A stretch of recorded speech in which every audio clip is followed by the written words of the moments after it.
Hello everyone, welcome to my YouTube channel Sachin education hub. दोस्तों, आज के इस सेशन में मैं आपको अपने पर्सनल नोट्स दिखा रहा हूं सबसे पहले। और इसके पीछे मेरा यही रीज़न है कि आज हम में से बहुत से ऐसे स्टूडेंट्स हैं जिनको यही नहीं पता कि नोट्स कैसे तैयार किए जाते हैं, नोट्स कैसे बनाए जाते हैं या इफ़ेक्टिव नोट्स कैसे होते हैं। दोस्तों, इन सभी प्रॉब्लम्स को आज मैं आपको प्रैक्टिकली यानी अपने नोट्स दिखाकर सॉल्व कर पाऊँगा कि आप इसे कैसे रिमूव कर सकते हो, यानी आप इन प्रॉब्लम्स को कैसे दूर कर सकते हो। सो दोस्तों, आपको करना क्या है, जस्ट सबसे पहली बात जो आपने नोट्स अगर बनाने हैं, जो आप मेरे नोट्स में भी देखोगे, वो क्या है कि अगर आपका चैप्टर 15-16 पेजेस का है, आपको क्या करना है, आपको अपने उन नोट्स को 15-16 चैप्टर वाले नोट्स जो आपने बनाने हैं चैप्टर के, उनके नोट्स को क्या करना है, दैट इज़ मैक्सिमम 6 पेजेस या 7 पेजेस के अंदर कवर कर देना है। जैसे मैंने 6-7 पेजेस में अपना चैप्टर ये कवर किया है। सो दोस्तों, उसको कैसे आपने 6 पेजेस में कवर अप करना है वो मैं आपको दिखा रहा हूँ। और इसके पीछे आपको क्या क्या चीज़ें ध्यान में रखनी है। जैसे आपको पता है कि आपके सामने चैप्टर में बहुत से ऐसे वास्ट पॉइंट्स होते हैं, जैसे ये टाइप्स हैं। आपको पता है इतने बड़े बड़े टाइप्स आपने एग्जाम्स में नहीं लिखने, आपको सिर्फ इसकी नॉलेज आ जाए, आप आसानी से इसे याद कर लोगे, यानी आप आसानी से इसे समझ लोगे। आपको क्या करना है, बस जैसे वही सेम टॉपिक्स को मैंने आपके सामने एक प्रैक्टिकल वे में भी शो कर दिया कि मैंने उसे कैसे नोट किया है। यानी जो आपको वहाँ पे समझ आया, आपने उसे सिर्फ अपनी लैंग्वेज में लिख लिया और एक स्मॉल वे में लिख लिया, शॉर्ट नोट्स बना लिए, ताकि अगर आप पढ़ो भी तब भी आपको इजी हो जाए, और जब आप एग्ज़ाम्स में लिखो तब भी आपको पता लग जाए कि उसकी कितनी लेंथ बनती है और किस वे में आप उसे याद कर सकते हो, यानी लिख सकते हो। सो दोस्तों, यही चीज़ें आपको ध्यान में रखनी है। और इससे आप अगर स्मॉल तरीके से यानी अपनी लैंग्वेज में लिखोगे तो ऑटोमेटिकली आपका जो सिलेबस है वो भी कवर अप हो जाएगा, और जितने पेजेस आपके बुक के हैं उससे कम पेजेस में आपके नोट्स भी तैयार हो जाएंगे। ये थे पहले पॉइंट। अब दोस्तों, सेकंड पॉइंट में मैंने आपको सबसे पहले कहा था इफ़ेक्टिवनेस।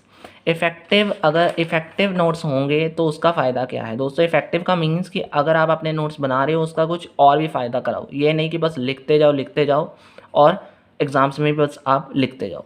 दोस्तों, एग्ज़ाम्स में आपको पता है कि उस लिखने के अलावा ज़रूरी क्या है, प्रेजेंटेशन, फ्लो चार्ट्स, अटेम्पटेशन, ये सारी चीज़ें ज़रूरी हैं।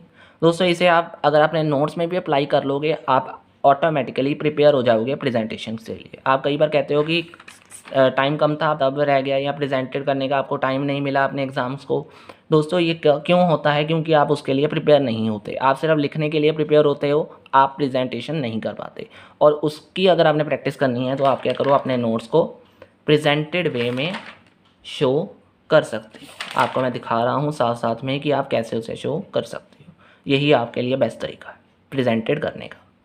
ठीक है दोस्तों, अब आते हैं थर्ड वे में। थर्ड क्या है, दैट इज़ एग्जाम्पल्स। मैं आपको बताऊंगा कि दोस्तों, मैंने कहा था एग्जाम्पल हर एक चीज़ में लिखनी है, मैंने यहाँ पे भी एक लाइन में लिख दी।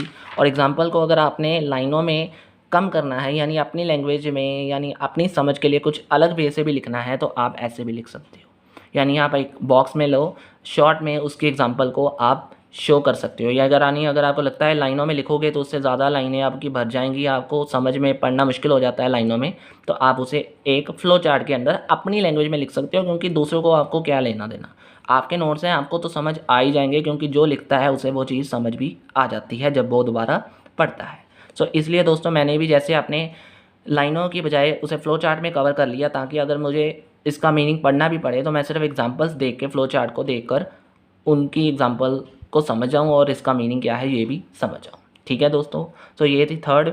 अब लास्ट इंपॉर्टेंट जो मैंने बतानी है चीज़, वो क्या है मेरे नोट्स के अंदर, दैट इज़ जो मैं आपको दिखा रहा हूँ। ये मैंने स्टार डालकर कुछ नोट लिखे हुए हैं जो मैं आज आपको पहले बता रहा हूँ। दोस्तों, इसका मतलब क्यों लिखा है मैंने, ये चीज़ें कुछ ऐसी चीज़ें हैं जो चैप्टर के अंदर तो आ जाती हैं, लेकिन आपकी बुक में नहीं है। यानी अगर आपने बुक में कहीं पे इसका वर्ड पढ़ा है, आपको लगता है कि ये आपकी बुक में उसका आंसर नहीं है, लेकिन आपको लगता है कि शायद इसका मीनिंग मुझे जान लेना चाहिए, या फ्यूचर में इसका कुछ मुझे यूज़ हो सकता है। आपके पास नोट्स तो हमेशा रहेंगे। नोट्स आप इसलिए बना रहे हो कि आपके पास रहेंगे। सो दोस्तों, आप क्या करो, अगर आपको लगता है कि हाँ इसका कुछ यूज़ है, नहीं भी है, यानी आपको लगता है कि बस लिख लेना चाहिए, आप क्या करो, उसे स्टार डालकर लिख लो। स्टार डालने का मतलब या नोट डालने का मतलब क्या है दोस्तों, कि जब भी आप नोट्स पढ़ोगे, अगर आपके पास ज़्यादा टाइम है आप इसकी और भी ध्यान दे लोगे। अगर आपको लगता है कि कम समय है, आपने सिर्फ नोट्स को ऊपर ऊपर से देखना है, आप इस पॉइंट को समझ जाओगे कि ये मैंने अनइम्पॉर्टेंट लाइन लिखी है, इसका अभी मुझे ज़रूरत नहीं है। लेकिन अगर आपके पास टाइम है, आप फिर इस नोट्स को भी देख सकते हो। ठीक है दोस्तों, ये 4th पॉइंट आपके लिए बहुत इंपॉर्टेंट है, जो आप कर सकते हो अपनी एक्स्ट्रा नॉलेज बढ़ाने के लिए। अदरवाइज़ ये 3-4 टिप्स जो मैंने अगर आपको दी हैं, अपने नोट्स कैसे बना सकते हो, प्रैक्टिकली भी आपको शो कर रहा हूँ, दिखा भी रहा हूँ कि कैसे आपने अपने नोट्स को तैयार करना है। ठीक है दोस्तों, थैंक यू वेरी मच।